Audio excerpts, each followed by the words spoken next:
So hello guys.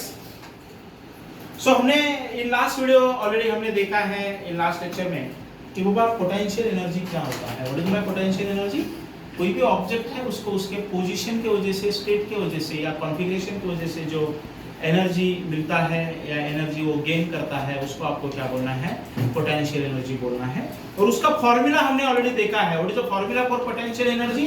It is mgh. m is mass, g is gravity, h is a height. So what is the question?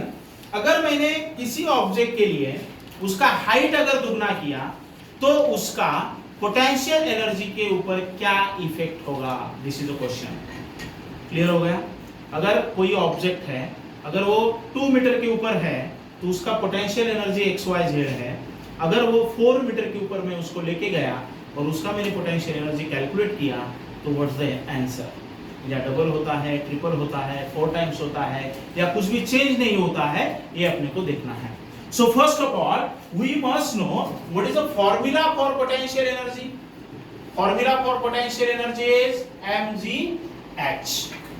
ठीक है, तो समझने के लिए हम लोग सिंपल क्या करेंगे, एक कोई भी एक ऑब्जेक्ट ले लो। सपोज मैंने एक बॉल लिया,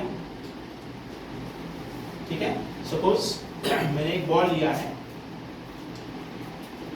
सी, और ये मैंने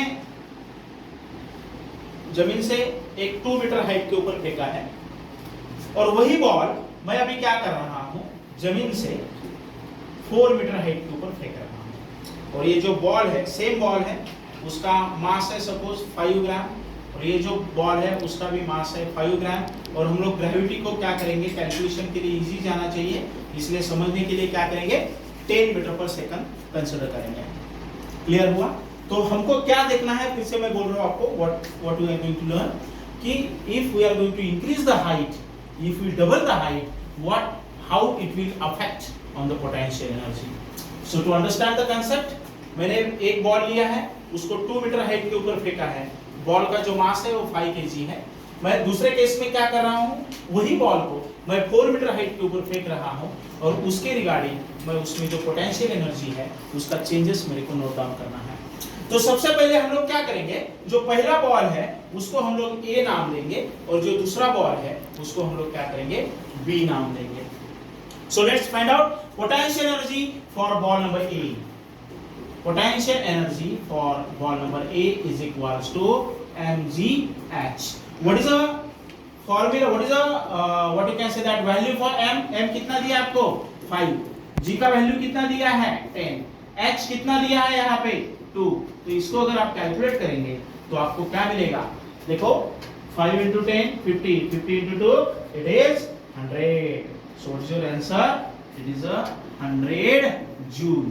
बराबर है?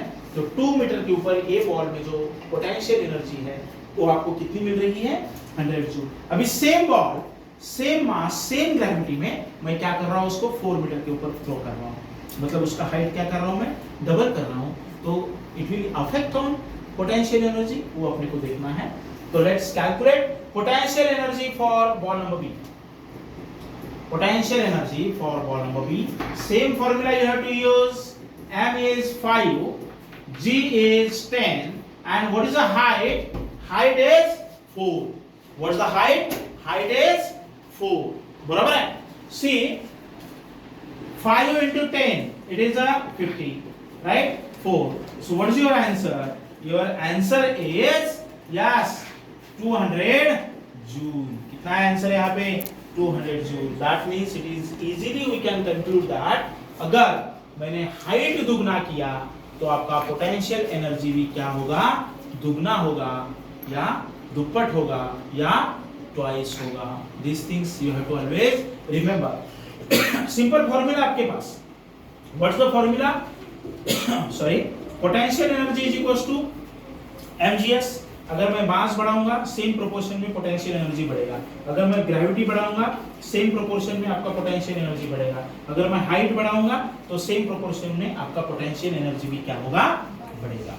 तो कभी भी अगर आपको कोई भी पूछता है कि अगर हाइट अगर related to the potential energy अगर हम लोग दुगना करेंगे या ट्वाइस करेंगे तो उसका पोटेंशियल एनर्जी कितना बढ़ेगा, तो आपको सिंपल उसका आंसर क्या देना है, it will be also twice. ठीक है?